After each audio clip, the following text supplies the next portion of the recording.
Yeah. Yeah, baby. Mac is back. Back with another session today. Keeping it simple, as we have done for a while now. So, I want to do some seal rows. I'd really actually want to do a dip workout because it's been a while, but yesterday I did push-ups, so I know that's a no-go. You shouldn't mix or go, you know, too hard into the pushing if I've already done that yesterday. That being said, all of my pushing related muscles are feeling fine, but that's how they get you, you know. Because I did pretty much the same push-up volume as I did last time in terms of a single session, although the volume within a week cycle has been a lot higher. But that's looking good, but we're gonna resist temptation here and not do dips. So seal row, and then a couple of biceps exercises, and then a couple of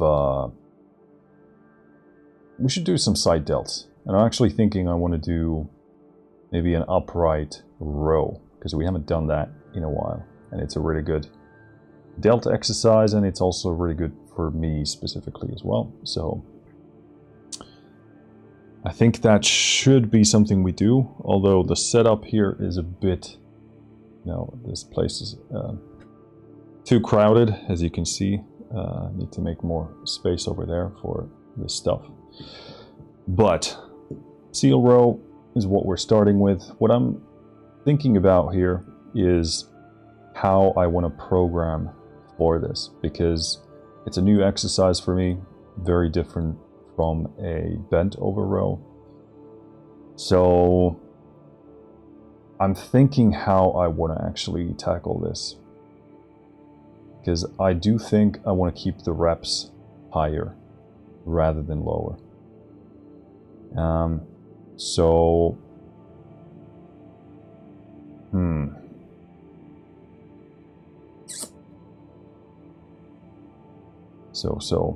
I think we're going to continue with the 10 rep range here, and just as we get close. So last time we did 60 kg with that, and it's tough, it's heavy, so I'll have to assess whether I want to add reps or a bit of weight to that. But let's get going first with the warm-up. I'm going to start my tracking here on the watch, just to get a bit of extra information here. And most importantly, gotta get the beard over the bench. That's a pro tip for anybody bearded doing seal rows. That's a really, really small niche of people. What the heck are you doing? I didn't want to do a segment. No. That's not. Okay. Darn you, Apple Watch. Okay, let's get into it.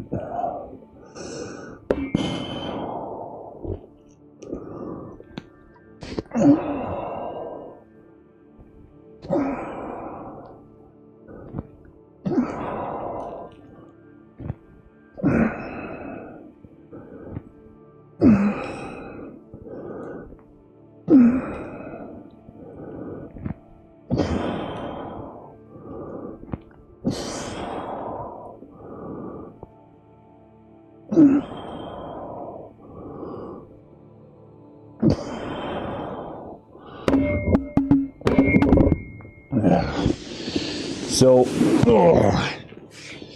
yeah, always have a bit of looseness in the elbow, but that will be fine once I get going.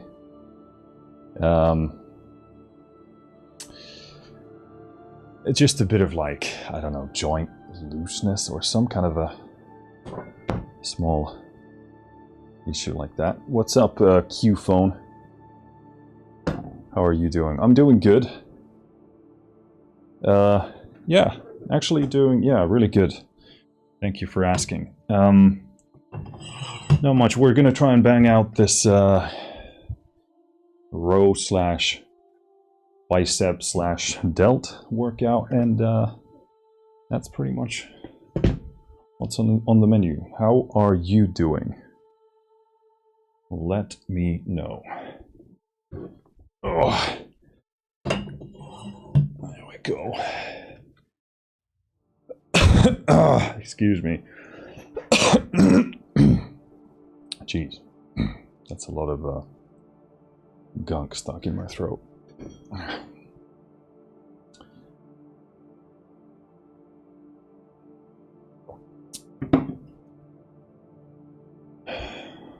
So I'm gonna do nice and easy, because this is simultaneously our warm-up here. So I'm gonna do a nice and easy, steady build up.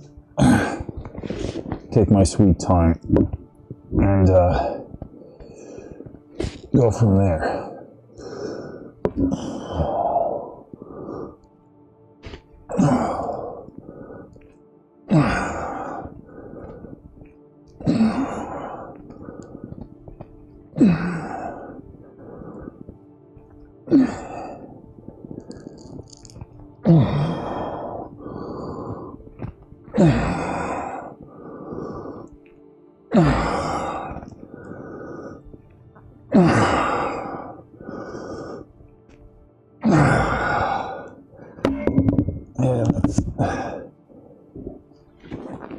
It's so, what's the word?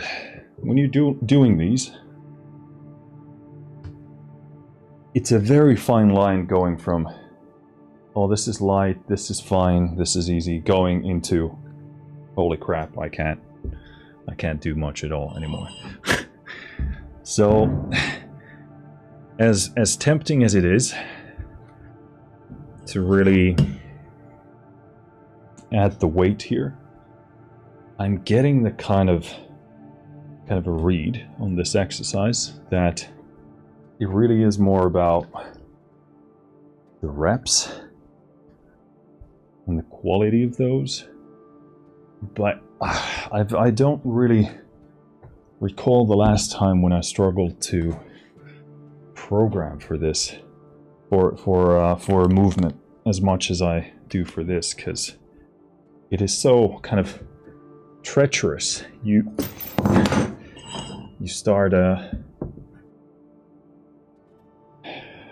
set and it feels fine, and then it gets really difficult really fast.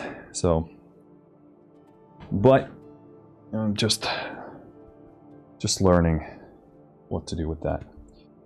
Q-Phone says, doing fine. I heard new Apple Watch. Which one? Yeah, it's not a new one. This is the, I guess I bought this in 22. Yeah, 22. So, whichever that is. I never remember the model numbers. I mean, I guess I can check on my phone.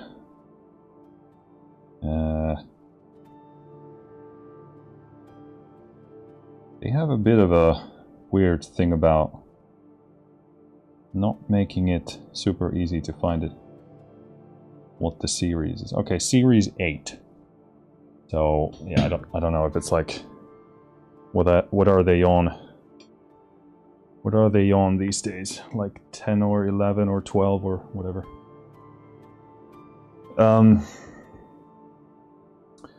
Yeah, I don't know. We started the set and then it wanted to do a segment for our session, which I don't understand why, because I didn't press anything. So, yeah.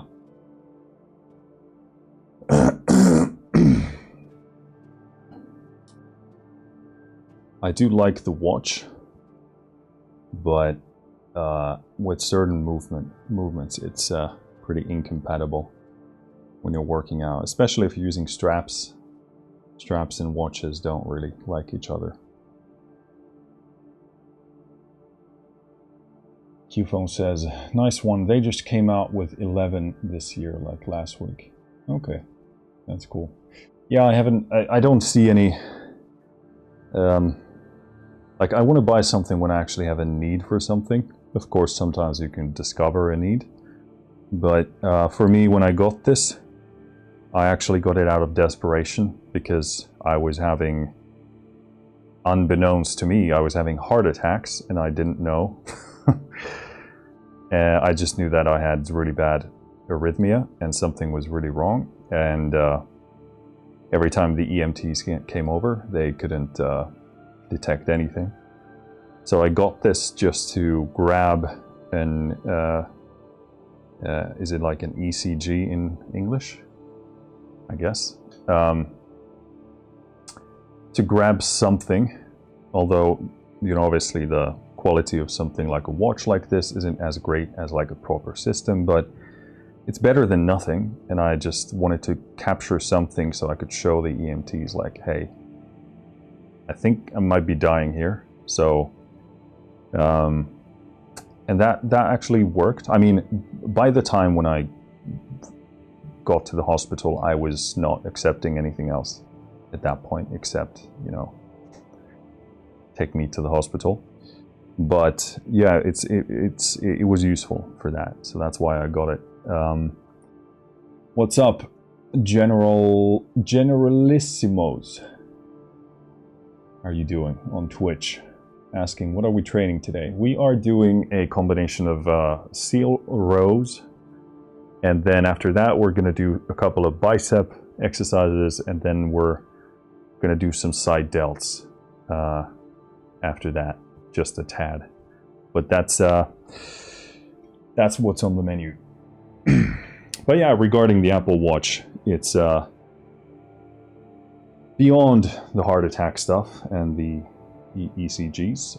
It's pretty useful. I can track workouts. I like that, obviously, I can see the time from it, which is usually a pretty desired feature from a watch. Because I never used a watch. I did when I was like a little kid, and my dad bought me some watch, and I thought it was really cool. It's actually super convenient to see the time just like this, without having to grab your phone. Obviously, I wouldn't probably buy an Apple Watch just for that feature, but yeah, it's nice to see track your pulse. That's really good. I actually like having my alarm on my watch. It's a lot nicer than having a phone do it. Bunch of stuff like that. But yeah, for fitness stuff, it's good for tracking. You can do all kinds of stuff. And the oximeter, I don't know. Measuring the oxygen in your blood is also useful. Seeing the weather, all kinds of stuff. And also that you can remote control things from here is really nice. Like if I'm listening to a podcast and I have my headphones on, I don't need to grab my phone for everything. So it's actually a nice bit of kit for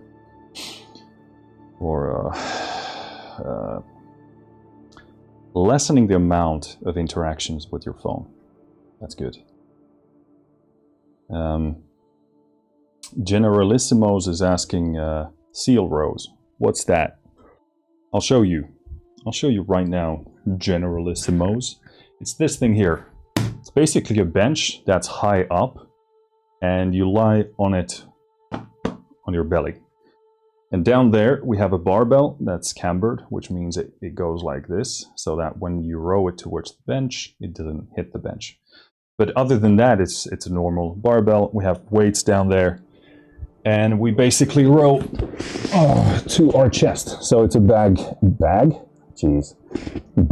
exercise. Really good at isolating the upper back, so that we can work just that and nothing else. Mainly not use our lower back, which has been a big issue for me.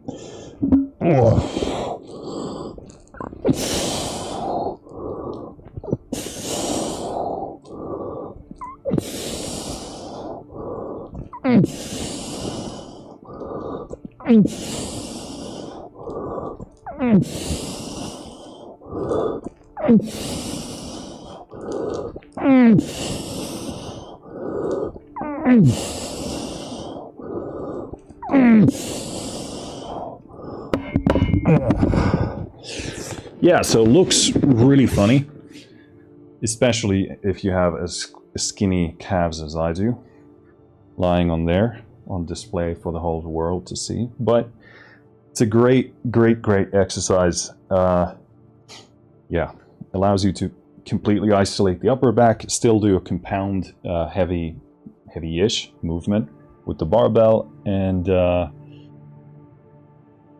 then yeah, it's also less fatiguing, so that's also good.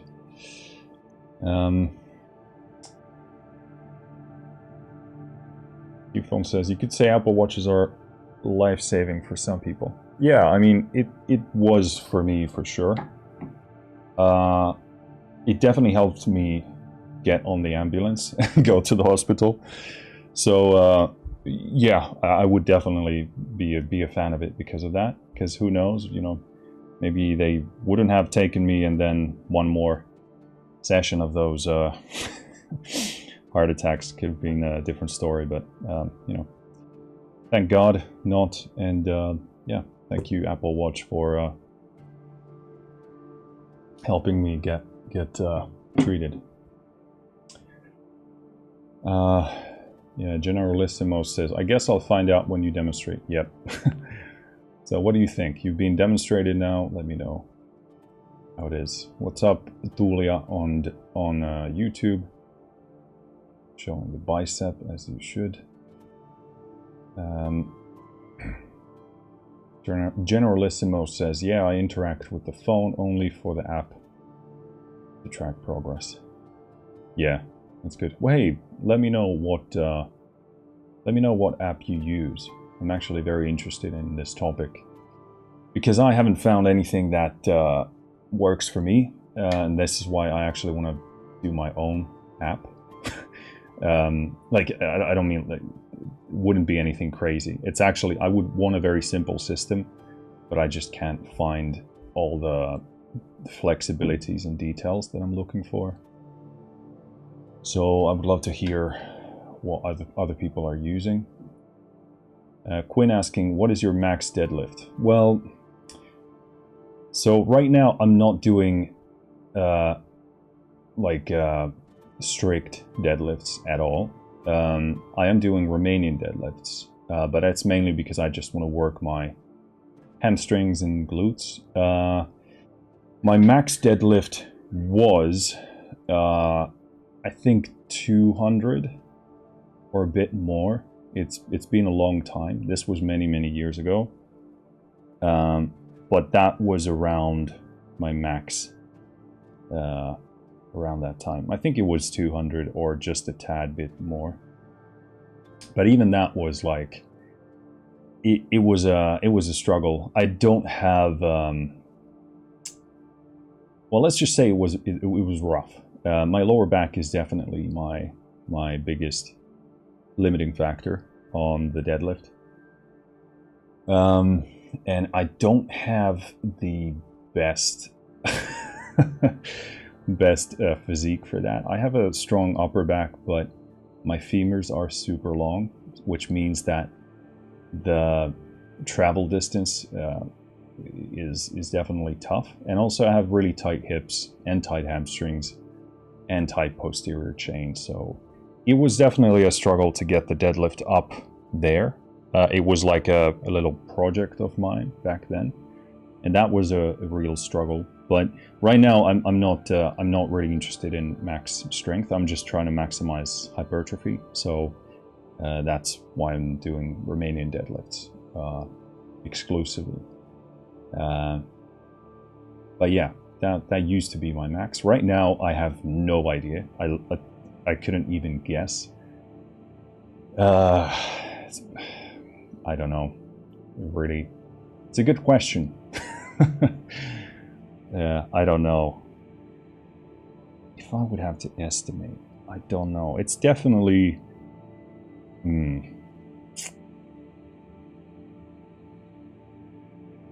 That's really hard to say.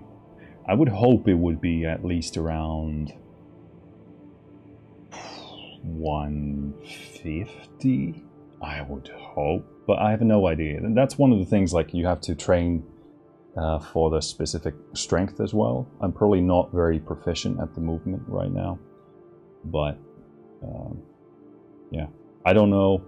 Currently don't really care or focus on that much, but yeah, having a strong deadlift would definitely be very beneficial and super nice in many ways.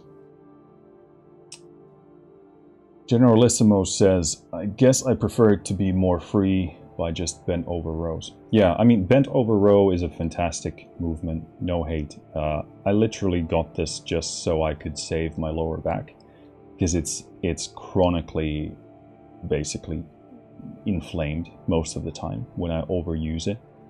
Even when I'm doing perfect form, it gets aggravated super easy. So I wanted to have a way where I can actually isolate the upper back with a completely horizontal row in relation to my body, horizontal, and just train, because the bent over rows, my lower back would just be killing me at some point. But yeah, it's a fantastic exercise, but this is just me trying to work around it.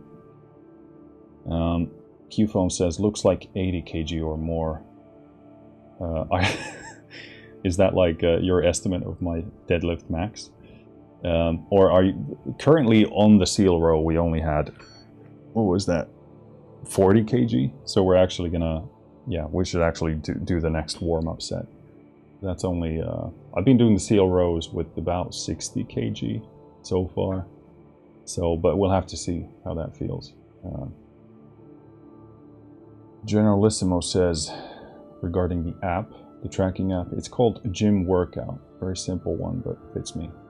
Nice. Well, that is a very descriptive name. Qphone says, Nexter Habit Tracker is pretty simple and minimalistic. Could be a thing to check out.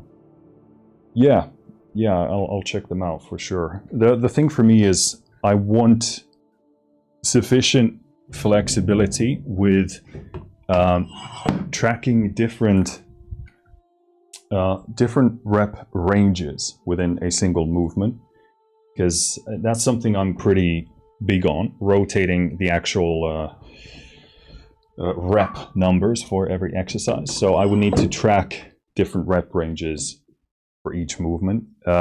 Also, I would want the ability to track movements based on sequence. So if I'm doing, let's say, pull-ups first and then I'm doing seal rows, my numbers are going to be very different if I do seal rows first and then pull-ups. So it's all these kind of details that are really, really important that no trackers that I've seen can actually pull off. Then there are other factors as well. What am I forgetting here? But yeah, stuff like that. So it's definitely a space where I think there's a lot to be left desired, I guess. So what I'm actually going to do here is I'm gonna take the straps or the VersaGrips, because I want to focus on the pull. I do find that once you begin to actually have any sort of weight on the bar, and this is like a very hypertrophy type of solution to do this, but it makes a massive difference on what you pull with. So if you're doing pulls and you really want to focus on a specific muscle group, like in this case the back, having straps, having something to help with the grip really helps the mind-muscle connection, really helps the activation, because otherwise, myself included, a lot of people find that their arms get really, really involved. And if you want to isolate, then it's really something to look into. A lot of people don't do it because it's an ego thing. They think it's like a loser thing to use them, which fair enough if we're talking about strength training, sure, but you know, we're not, so.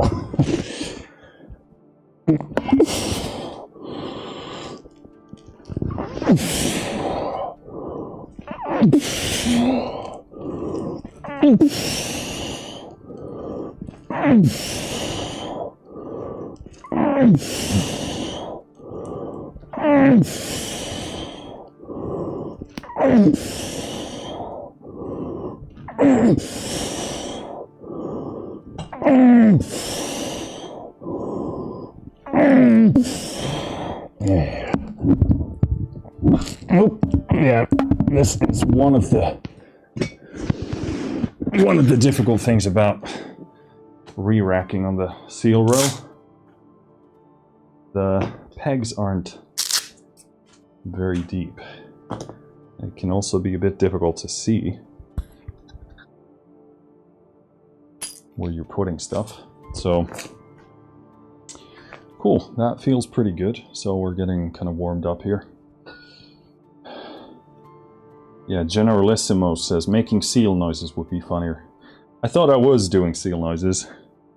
I've heard seals do kind of similar sounds. I was actually pretty shocked when I viewed a clip of me doing seal rows.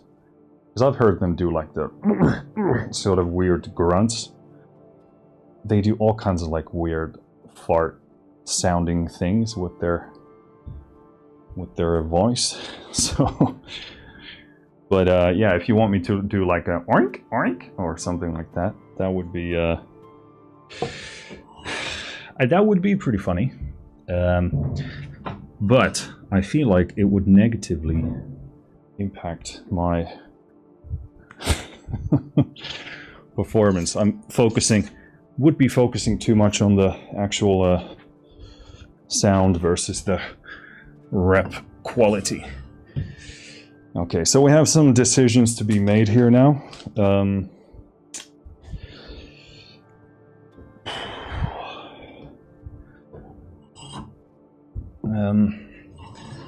So I want to, after we have this plate loaded here,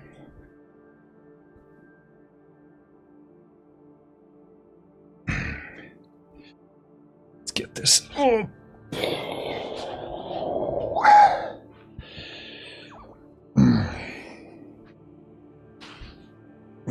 Put you over there. And then do acrobatics to get over here. And then there we go. Cool. So we got 60 over there now. What I'm thinking about is, do I want to straight up add a bit more on there?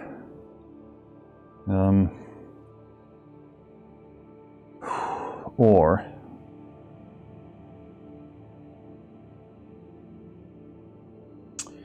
okay, so based on my tracking here, 60 last time was tough. So we did 2 working sets.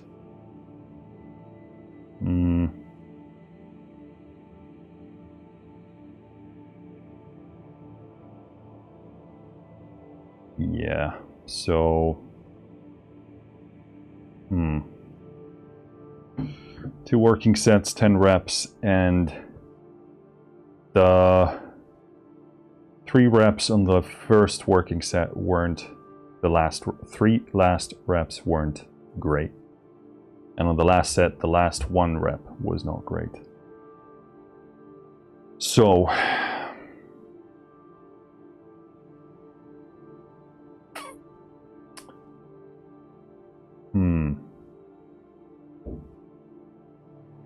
I think what we're gonna do is we're gonna put 65 on the bar, and we're gonna try and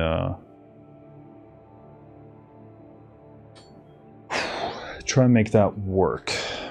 So we got our trusty locks here. 2.5 kg each gives us a nice 5 kilo jump. Where's my other? Oh, it's over there. So this will probably be difficult.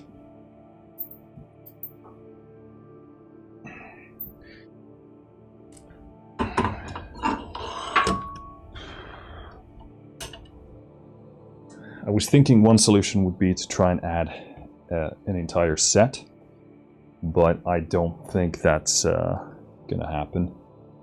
So we're gonna try this. 65 on the bar, and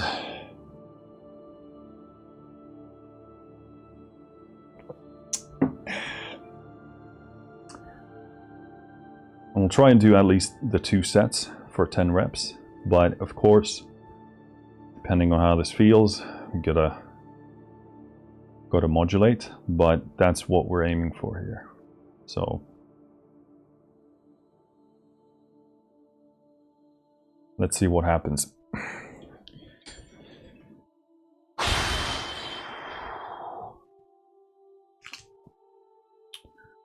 It's gonna be tough.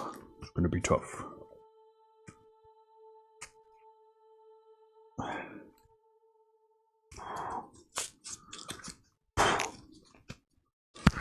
Definitely gonna strap up for this one, or VersaGrip up.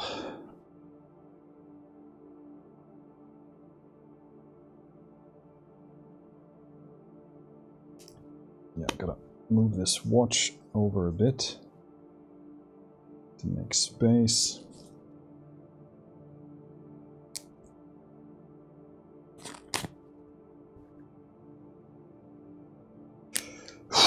All right, it's gonna suck, but we gotta suck it up. That was not a fart. It's the VersaGrips against this seat, I swear. It was not me. I would have no issues saying that I farted, okay? Okay, let's go.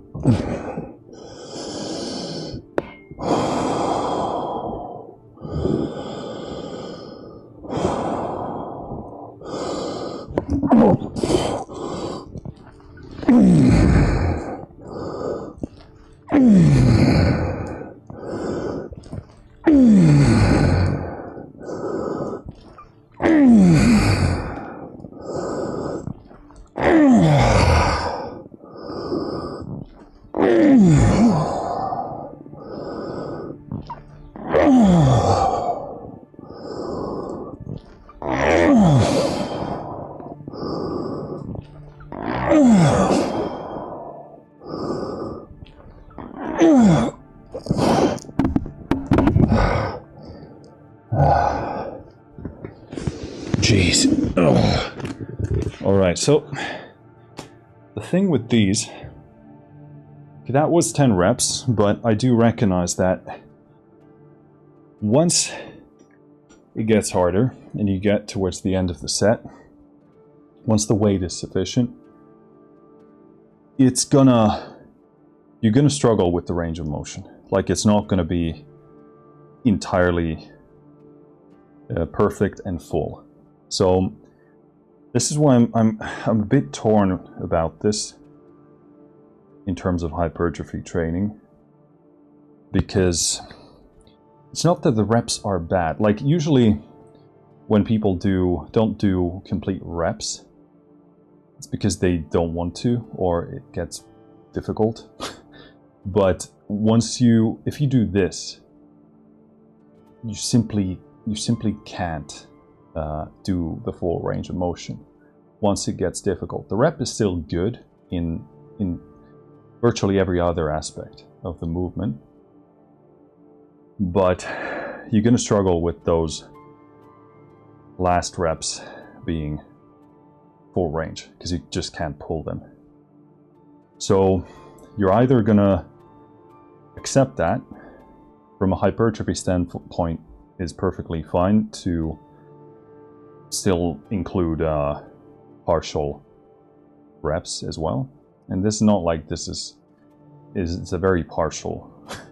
No, what do I want to say? This, like, I would actually have to view the video. It's really difficult to assess how much of the range of motion is missing there towards the end. But this is really interesting because you are literally just working against gravity. And if you're pulling partial reps, there is no or very little risk for injury or damage because you're just lying down there and you can either pull or you can't, and that's it. So you're either going to do that, push it to the point where you can't move the weight anymore, or you want to go super strict and less weight. The thing is, even if I lower the weight and increase the number of reps, I'm still gonna bump into that same issue at some point. Like with this movement, it's really hard to make it effective and still only work with reps that have complete full range of motion. So I do kind of am beginning to view this as like a overload type of exercise. Because even if I've lowered the weight and increased the reps, it's still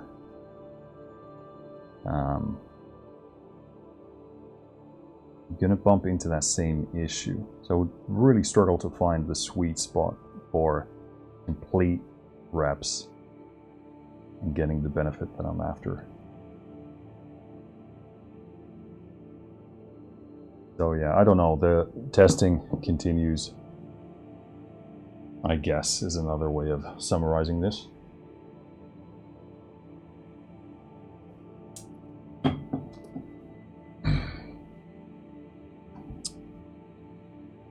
But again, if you just want to go for maximal muscle growth, yeah, it's perfectly fine to force some of those partial reps as well. But there's a difference between doing that kind of dirty and doing it clean. And I still definitely want to do it clean. But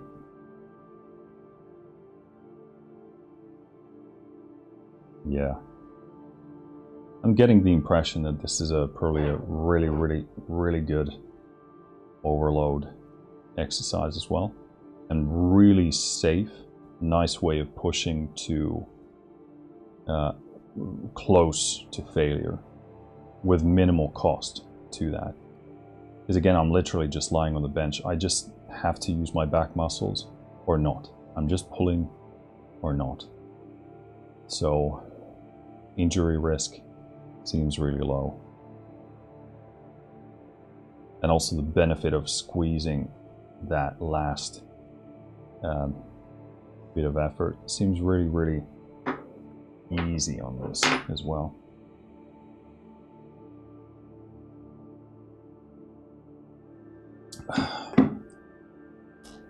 That being said, tracking reps does become a bit difficult because you do want to account for the range of motion in the tracking. Let's get these trousers back to a rough spot where they belong, which is actually on you and not on the floor. Pro tip. Okay. Alrighty.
Also,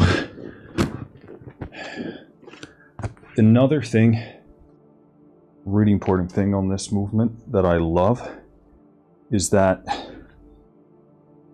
it's actually really nice to control the eccentric.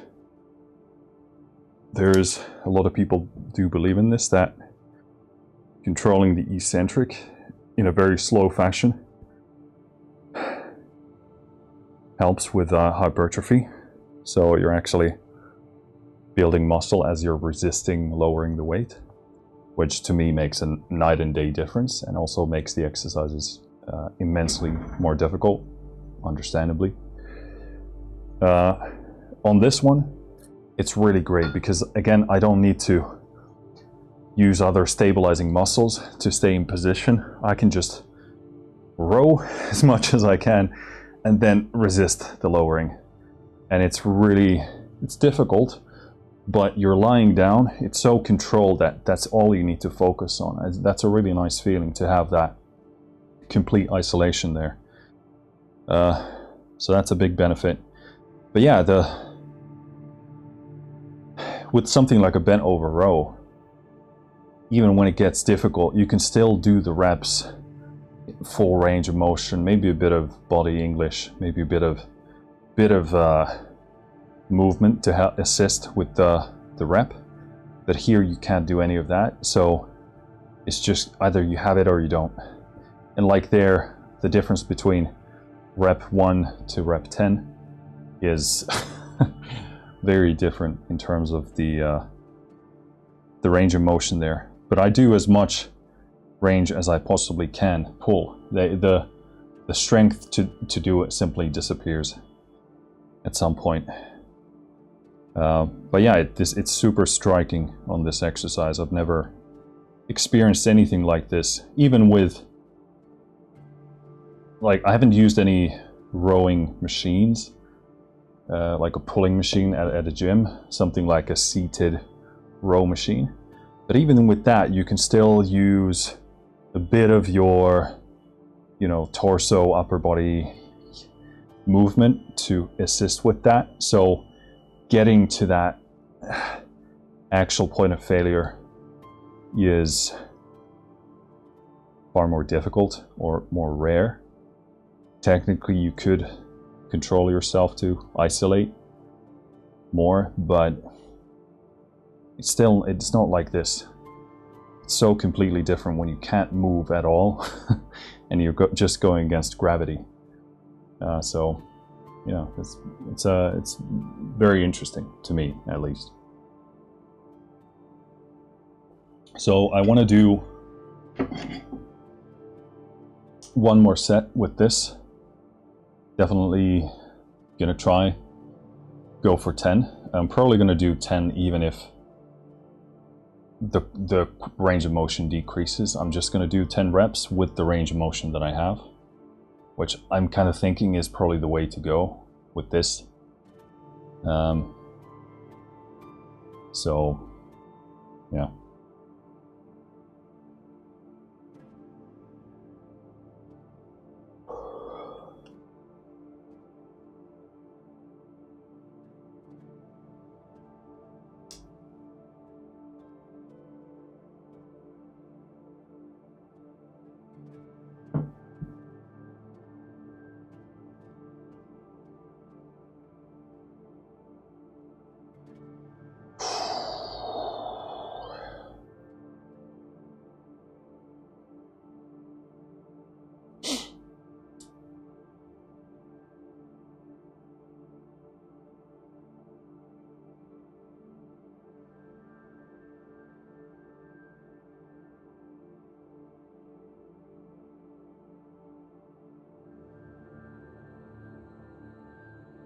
just want to wait a moment to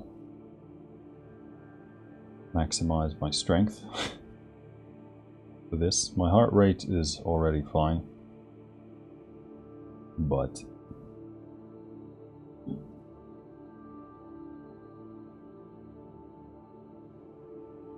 for this I definitely want to feel ready to go.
Oh, fuck. Oh.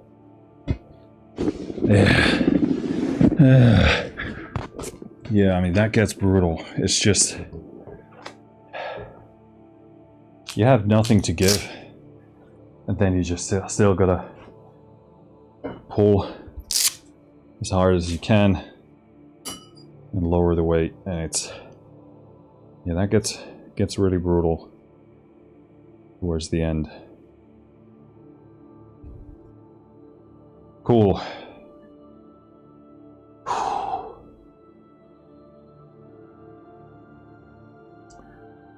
Let's mark that down. There we go. So,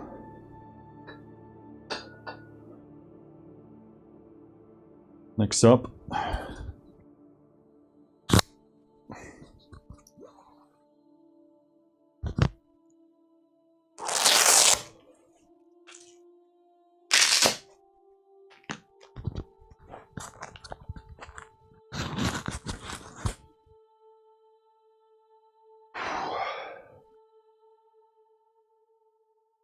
biceps.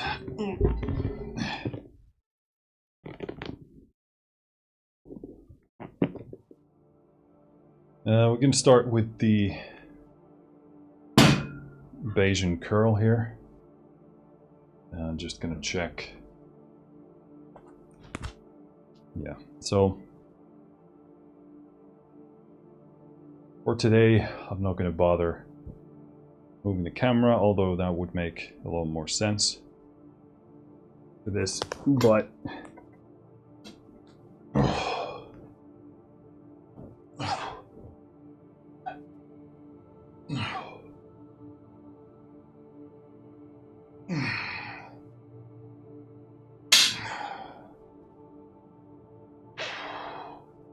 okay, good. I'm basically just testing how this feels. If I feel stiff or anything like that, I would usually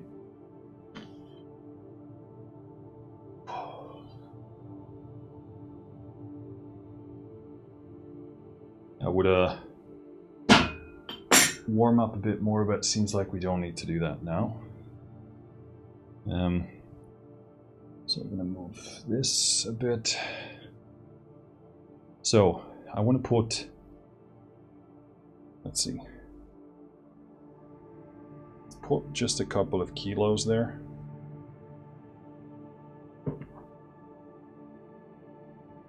It ain't much, but the sled also weighs quite a bit on its own, and also this is an isolation exercise, and it is also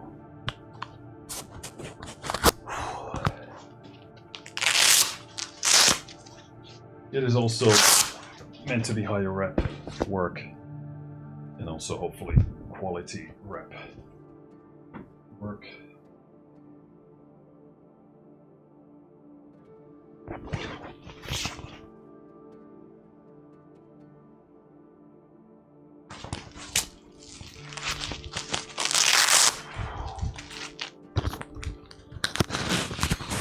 All right.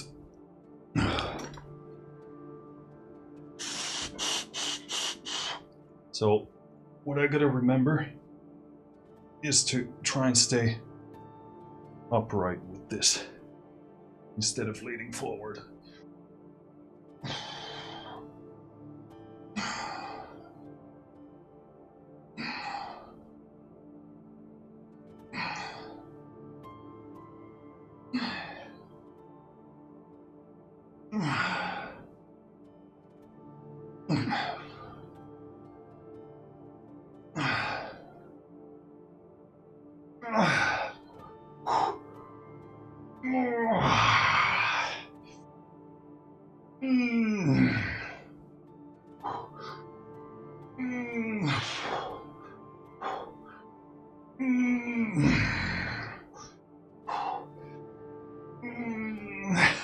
My luck. Woo! Oh, that burns so much. Jeez, it starts off so easy and so innocent, but ooh, turns into pretty nasty business.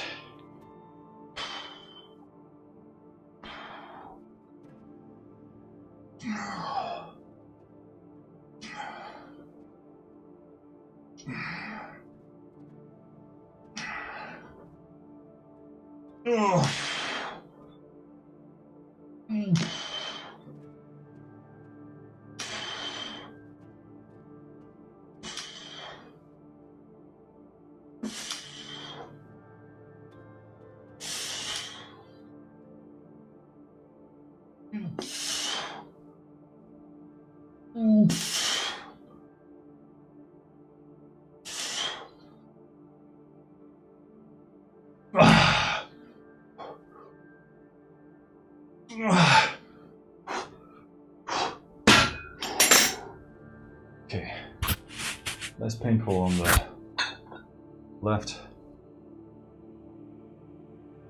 but still. Generalissimo says it's a very good exercise. I prefer to do it with dumbbells on an inclined bench though. Yeah, that's what I've seen the RP strength guys do especially a lot. Yeah, that's definitely a different feel for this. I tried the bench stuff. I tried actually like lying on a flat bench as well. That didn't feel good at all to me. Really, it felt actually quite nasty. So maybe I have some mobility issues with that. Incline bench. I don't actually have an incline bench in my gym.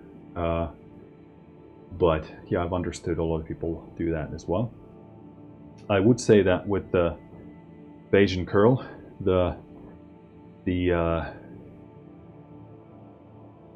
it feels different when you have the cable pulling at you with that tension, because with the incline, you get that stretch because obviously your arm is moving behind your torso. but at the bottom it's basically like it's just hanging there. It's still pulling you because of the position of your arm in relation to your torso, but it does feel a bit different, and I'm really liking this. So I'm just gonna milk this for as long as I can.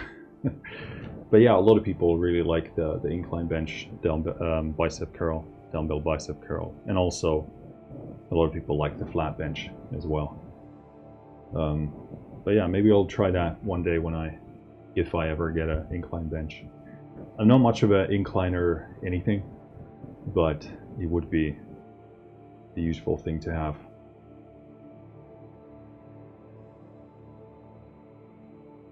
I've actually never been a big incline bench presser, although I know it's the absolute favorite for guys who want to work chest. But yeah, I mean, I don't hate it. I actually did, when I did include that in my routine as like a supplementary thing, I noticed a beneficial difference. So I just think hitting from different angles definitely pays dividends almost always, as long as you can maintain it and it makes sense. But yeah, it's yeah, maybe someday I can actually get an incline bench. Generalissimo says, yeah, flat bench is overkill. Yeah, I think it probably comes down to certain mobility issues and preferences and stuff like that, but we'll see. I think I'm gonna try and do another set. Probably gonna be pretty difficult, to be honest, because that felt like an effective dose, but I do want to do it for the sake of at least knowing what it feels like. If it gets tough so that I can't do another 15 reps, that's fine. It's perfectly fine. But I want to see how it feels, because I actually haven't tested this yet. So yeah. And also what I like about this is that with the cable pulling at me, I can get my shoulder sort of pulled back to a really, really nice, steady, sturdy position. And I really like that.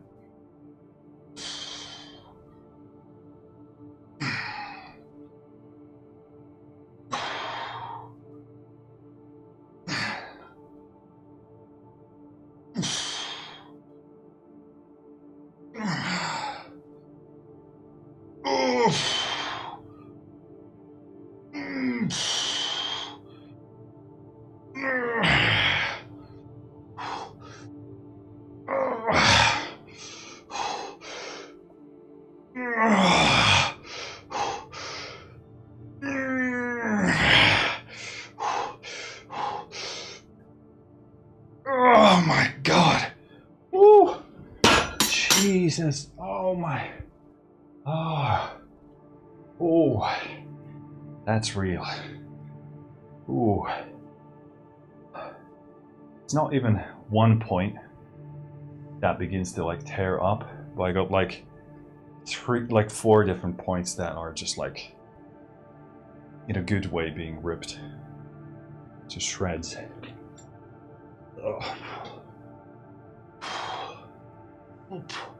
So yeah, I like to really pull my shoulder back, step into it, try and stay as upright as possible, because that increases the angle.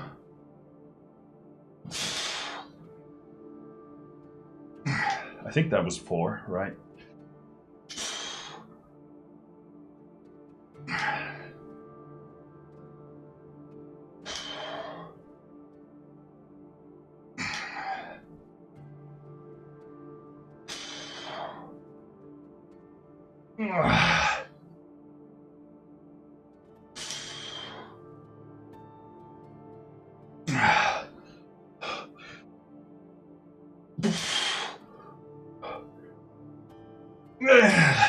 Shit. Ooh. Oh Lord. Oh Lord, he coming. Ooh. Okay, 101 BPM just from doing curls. I swear when I do arms, my heart rate goes up far more than on compound movements. 103 BPM is my pulse right now.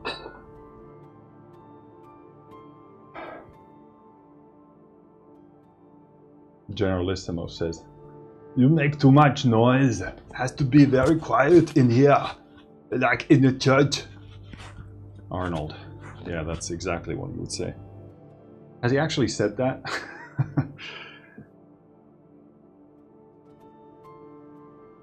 I don't actually remember hearing that.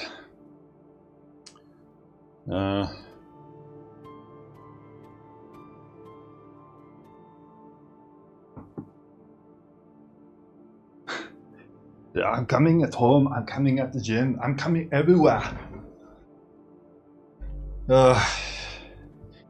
Yeah, I mean, I don't know, I haven't been to a public gym, like a shared gym, in a long time, so I definitely wouldn't want to grunt to disgusting levels, like we're doing right now, probably. But I would definitely not shy away from grunting if it's genuine effort, because we've all seen also the guys who grunt for the flair and the excess. But if you're doing serious work, I think you should be able to be vocal about it, because of course, if it's not genuine, then it's even more annoying. But yeah, I mean, if you're kind of like a casual gym goer, it's actually not even, well, there's so many things to say about this. Yeah, but if you're not serious about what you're doing, then you're gonna check your voice. And I'm a fan of being considerate about other people around you, but it's actually really bad for you to keep in voices and sounds and grunts if it's what you generally feel like you should do. It can actually be really harmful for you and increase things like injury risk. And if you're doing like really hard max-ish effort stuff, you should definitely be doing that, because it's natural, it's good for you, helps you do the movement, and it actually, if you're holding in the grunts, that's can be problematic for a number of reasons. It probably means you're mentally focusing on something else, which is to control your output instead of doing the reps. But yeah, I think that's something that people probably grow into and grow to understand once they do it. I mean, if I told you to take something that's very close to your maximal effort right now, took a weight and asked you to move it from point A to B, naturally you're going to be shouting and grunting at the very least to move that. And if you're not, then you're definitely not recruiting the maximal sorry about that. You're not recruiting the maximum amount of your body to actually move the weight.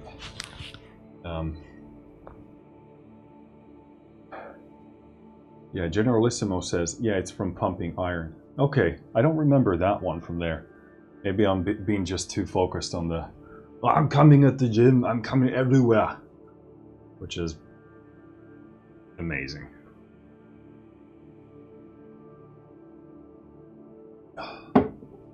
When he was psyching out Lou Ferrigno, Generalissimo says, I envy you. I let myself be vocal only at failure, I guess. Can't help it.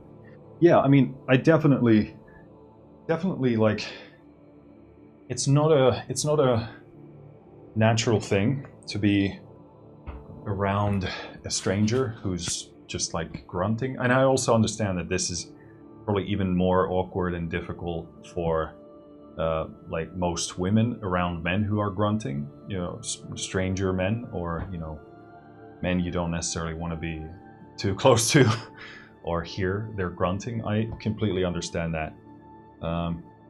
And then also I would say, like, be aware of your surroundings and your context, like looking at it from the other side. I would obviously not want to be the guy who is shouting and grunting at a gym where virtually no one else does that. Obviously, I would say if that's you, you probably want to look at a gym where that's culturally okay and appropriate.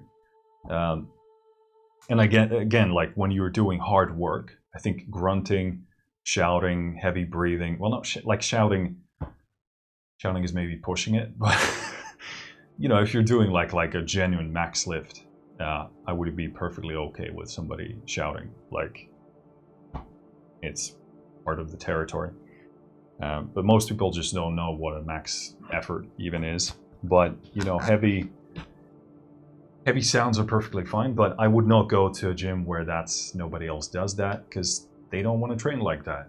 And then you don't want to be the guy who makes everybody's life and day and time miserable, because you're there just like and shouting. And it's like, read the room and find the place where that's okay and where it's appropriate, etc. So I guess, you know, that would be like my best counter argument. But yeah, I would not want to be the guy somewhere who, like, I've been at gyms where there are some serious lifters and then a bunch of casual lifters, and yeah, I would probably do close to what you in that context to what you described, which is like, I'd probably most of the time be considerate about my sounds, and then I would let something out if I can't keep it in anymore. And because it's like, when you're being conscious about, like, it's a truly free state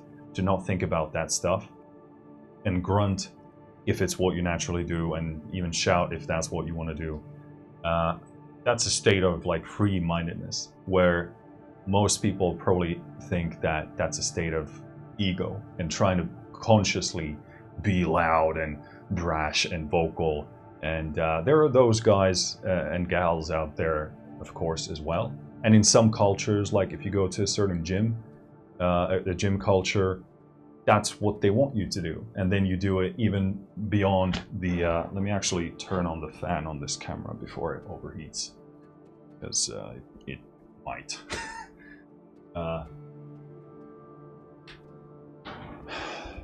So,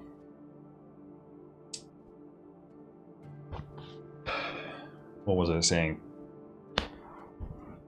Yeah, there are all kinds of people doing things for all kinds of reasons, but just, you know, find your place, find where you feel like you can be yourself. And but yeah, if you're the vocal stuff is going to come out if you are like just focusing on the lifting and not focusing on, is this, you know, stupid to grunt or not.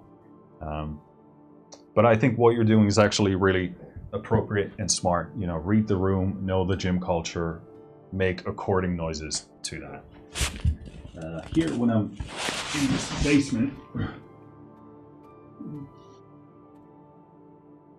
I don't obviously have to think about anything else, and I can do whatever I want to do, and I can be myself and train the way I want and make exactly the kind of noises that I feel that I want to make. It's not, well, that's not the right way to put it, because I'm not thinking about the noises that I'm making. I'm just trying to be in sync with my body, and whatever happens, happens, and that's it. And, you know, of course, understandably, if people don't want to listen to that, they can just leave the channel. It's pretty simple. And of course, it's not for everybody to listen to a man grunt in the basement. Now, where's my other lock?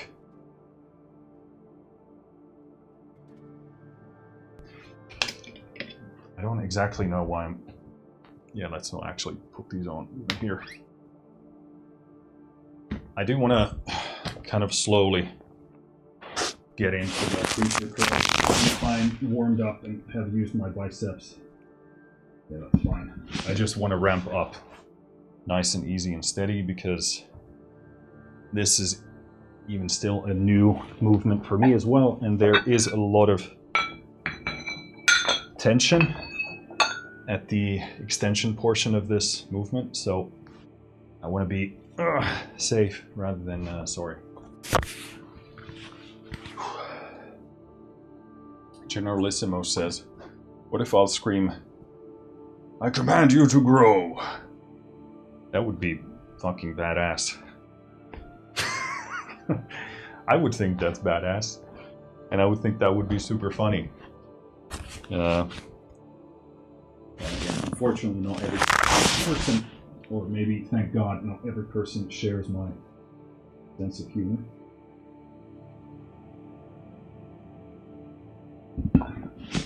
I'm actually now considering taking that into my repertoire.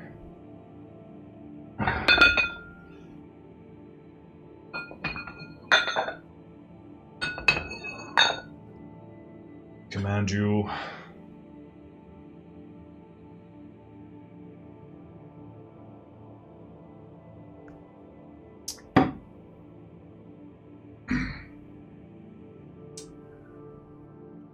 Okay. Yeah, so I'm just trying to sort of ramp up to working weight here.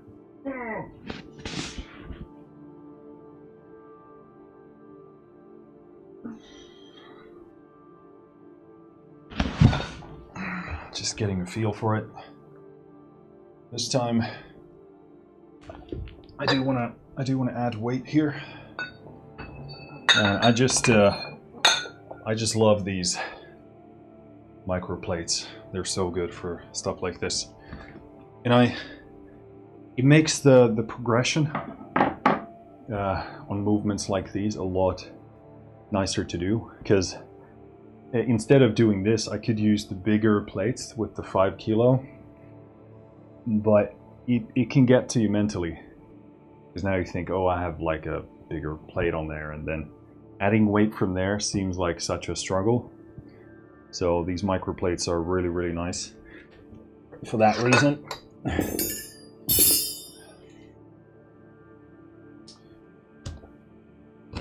Less of a mental component and more just focusing on progression.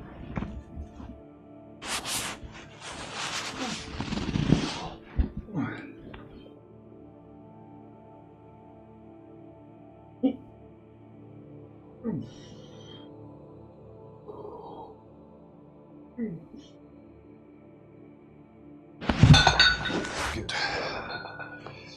All right. So this will be our working weight for today for this, and I don't actually know what that is, but soon enough I can use the power of mathematics to find out. Okay. How many is that? 1, 2, 3, 4, 5. 5 times 1.25, these are? If I remember correctly. Yeah, 1.25. 6.25 times 2. 12.5 plus the bar, which is 10. 22.5, okay.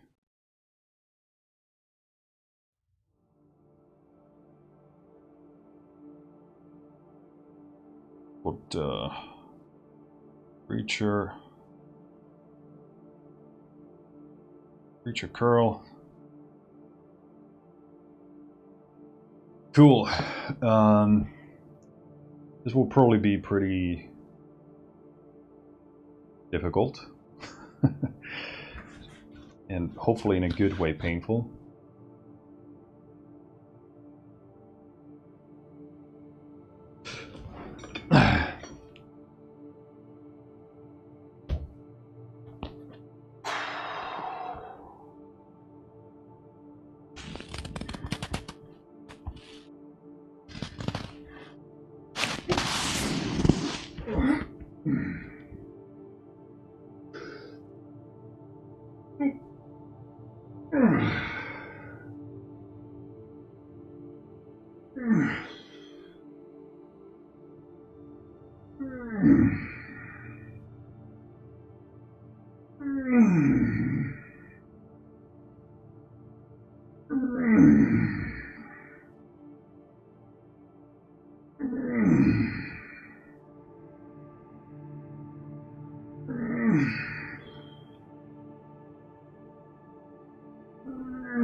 Alright, so I may have miscounted there. I don't know if you counted.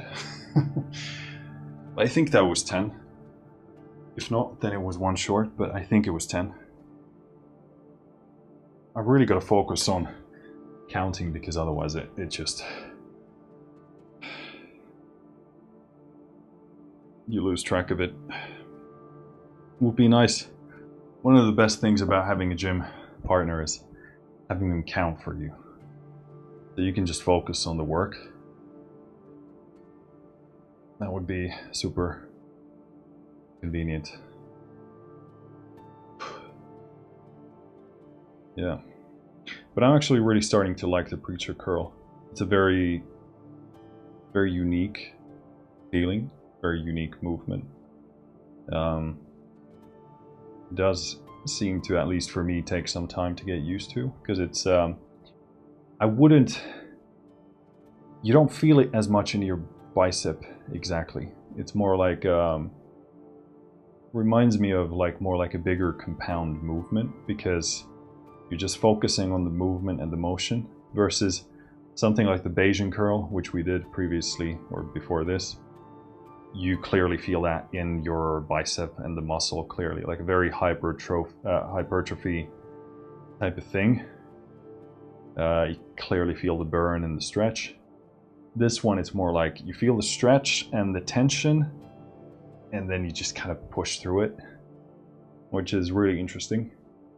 But I've also already kind of felt the, and hopefully seen, the benefits of this as well. Obviously not moving much weight here, but I want to be super conservative with this, in the sense that I want to start slow. I want to strengthen all the things like joints and tendons and ligaments that are sort of uniquely stressed. Perhaps not uniquely, but stressed under this movement. Do more reps rather than weight on this one.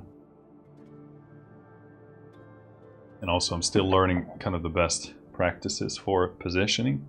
So there's a lot of variance in this one. And like a tiny hand position thing can make a big difference on this. So just trying to focus on finding the best of all worlds on this.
Yeah, I definitely, I have the nerve issue here on my, well, on both arms, but it's worse on the left. But I definitely begin to lose a bit of feeling in my little finger here when I'm getting deeper into the session. I think it's mostly because I think most of my issues come from the shoulder. So when the shoulder's lying on the pad there, it's pressing on the nerve. So that's probably it. But it's still fine for this kind of rep range. You could probably add 2 or 5 reps max before I kind of lost significant feeling on that.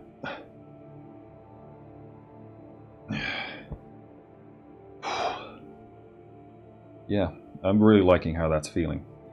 The first sets that I did on this were like a bit iffy. I was like, is this gonna work out? But it's been really good from there onwards. So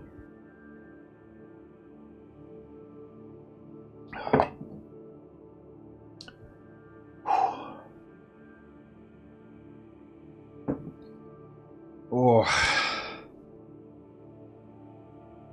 yeah, it's really weird on this one because you come down for the stretch and it's sort of, you feel tension very much in here, but it's not like, it's not your, it doesn't feel like the brachialis. It's more like something completely else, completely new.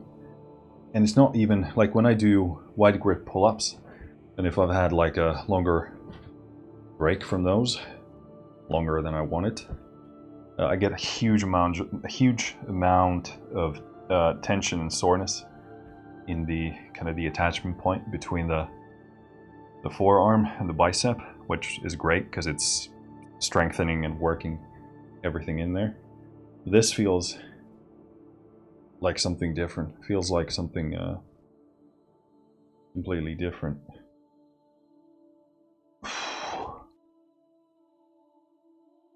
It's a nice feeling.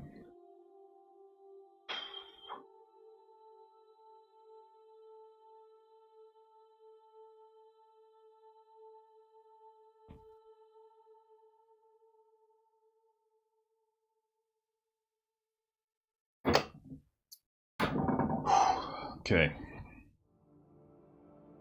One more of this.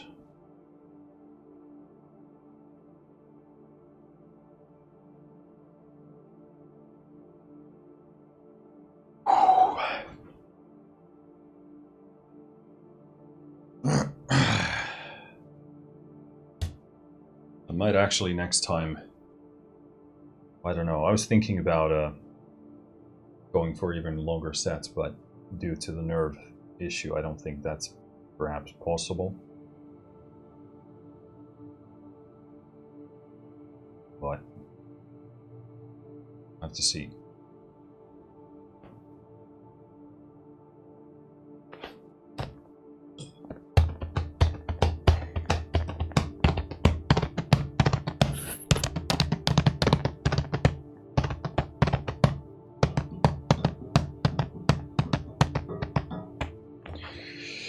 Okay, not much more to it than to do it.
Shit the bed.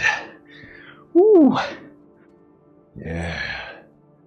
Yeah, this, I definitely feel that in my forearm on the left. So that's definitely something that's taking place there. Okay, so wrapping this up with just a bit of side delts.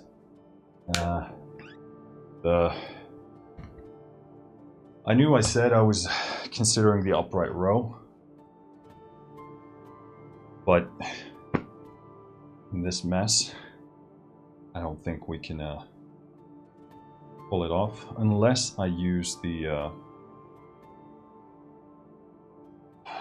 easy bar. But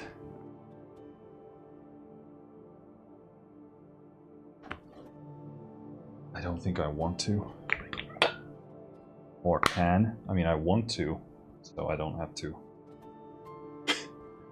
change stuff here. But yeah, the issue is it's a bit too close of a grip, and also the issue is that the balance is not right.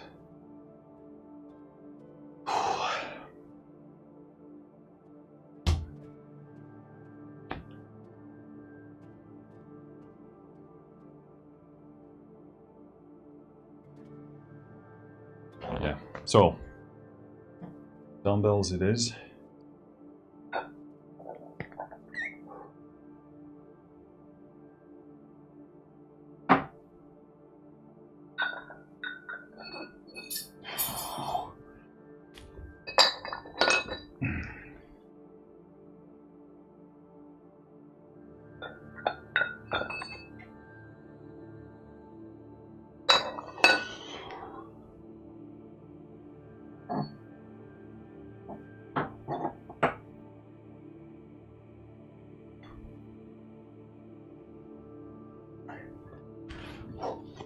I'm gonna grab these microplates. So these add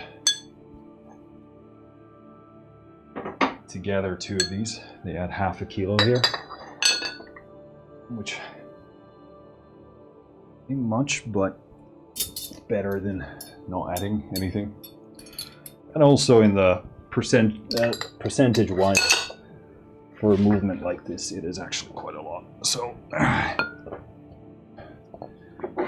no shame in that.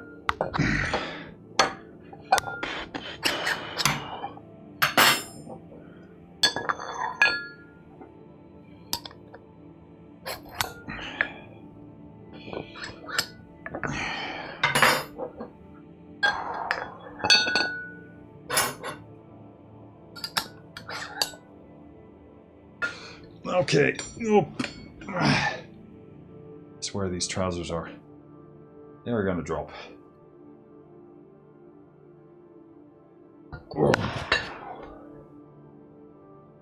Okay. This probably. Where is the last area in here where I actually have enough space to do this?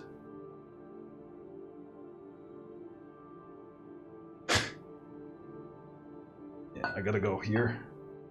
Probably. Yep, this looks about maybe possible. But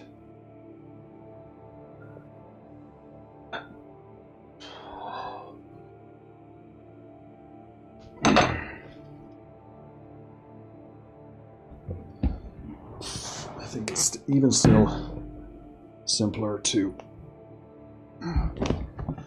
move this over here.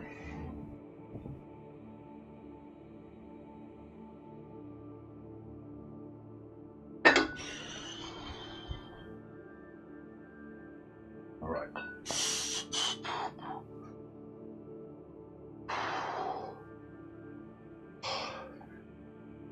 Painful.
Oh my god, that is so painful.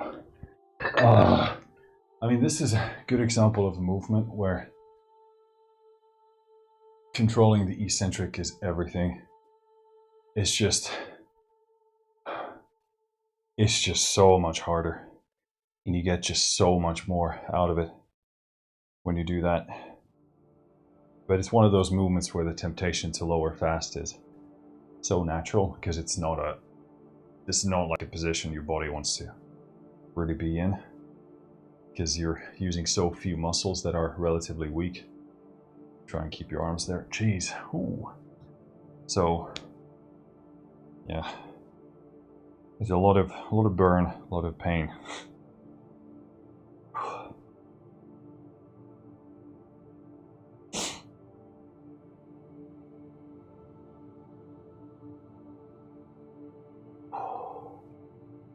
I still haven't found a good programming solution for side delts. I think currently my best theory is that, and you know, I know what a lot of people do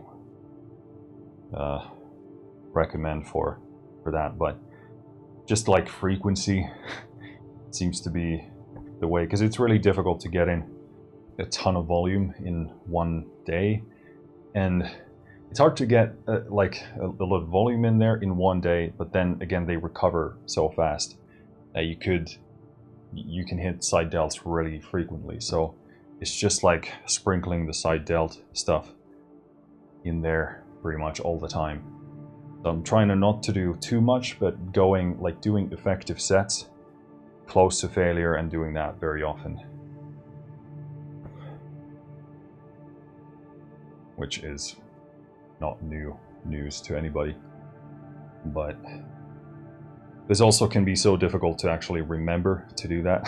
You gotta have a program where it's actually written down, because easy to forget them, and it's like such a small thing, but then doing the small things on enough days really amounts to the change that you want to see or you want to have.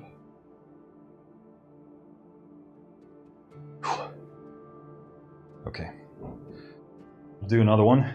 This is probably even more painful, but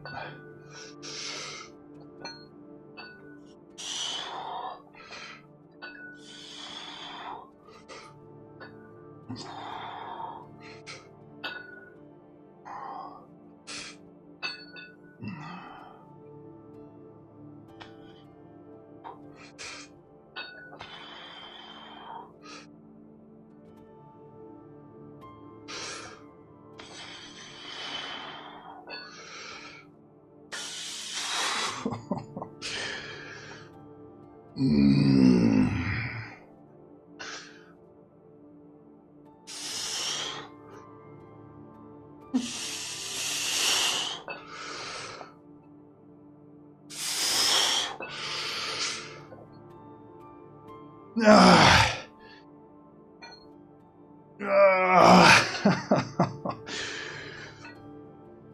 Oh, fuck. Oh, I just want to cry. Yeah. I mean, yeah, I was feeling a bit of like a misfiring on the right shoulder, so it's kind of like a cue for upcoming injury. So like a super mild, not even like a tweak, but it's just, you know, that it's time to call it a day. Ooh. It's a bit tough to lift my shoulders now, which is good. I like doing the side delts after a row bicep session because it just feels like there's been already a bit of activation for even the side delts when doing rows, and it's just easier to dig into the hypertrophic effects of that, and then it doesn't take much to actually induce what you're looking for. But what was my point here? I don't remember. Oh yeah, when I'm doing biceps, actually at the squeeze, I feel I have this quite considerable firing of the side delt. I don't know what it is and why, and if it's usual or not usual. I haven't seen a lot of people talk about it, so I'm guessing it's not super usual. But even when I look at videos of like doing preacher curls or Bayesian curls, I can see the activation there, and I can also feel it. So it's not something I'm doing consciously at all. But yeah, I'm not even sure how much of it is appropriate and how much is not, but I actually don't mind it at all, as long as it doesn't get in the way of anything else. So it's just beneficial for my side delts, I guess. And then when I wrap up a session with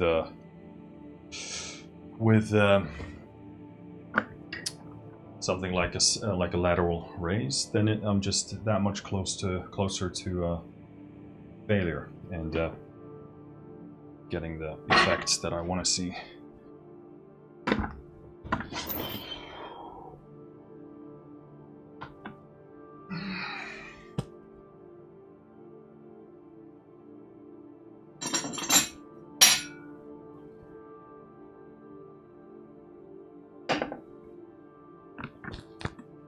Okay, last thing, our last compulsory set of ab wheel. Pretty sure my shoulders are gonna give in before my abs, but that's the name of the game. Let's try and see if we have enough space here. Probably need to move this yet again. We gotta find a solution for this.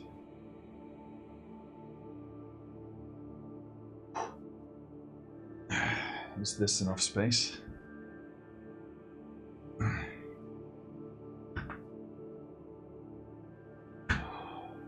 It should be. Oh.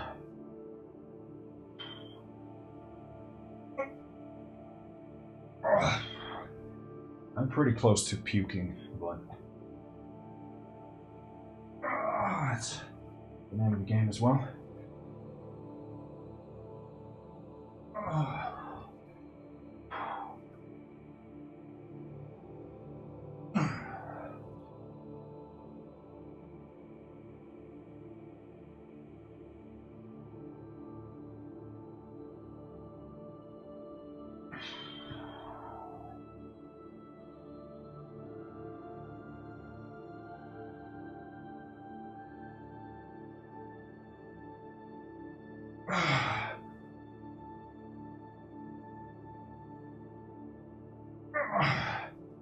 I just squashed my balls on that rep. Not the best feeling. Gonna have a gentle landing, not to destroy the crown jewels. Fuck.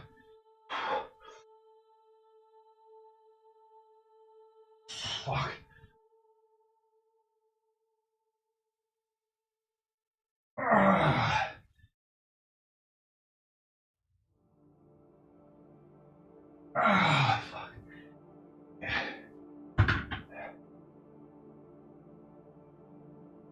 It's a bit annoying because I don't feel like I'm firing my abs the right way. That's a bit better.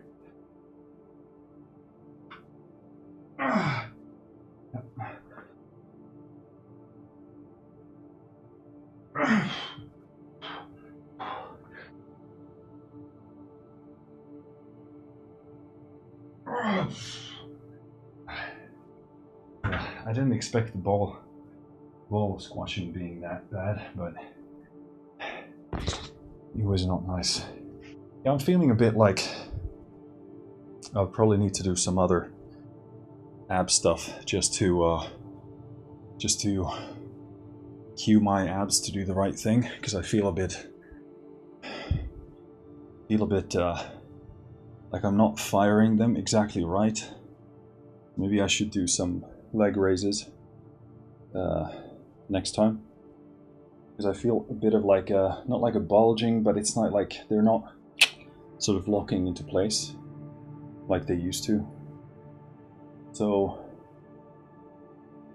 yeah, probably something like that to increase the control there would be necessary. But cool, that's it for this session. Thanks for tuning in. If you're not following, consider doing so. This is what it is. Crazy man in a basement lifting weights. So, as always, take care of yourself. I'll see you next time. Finished.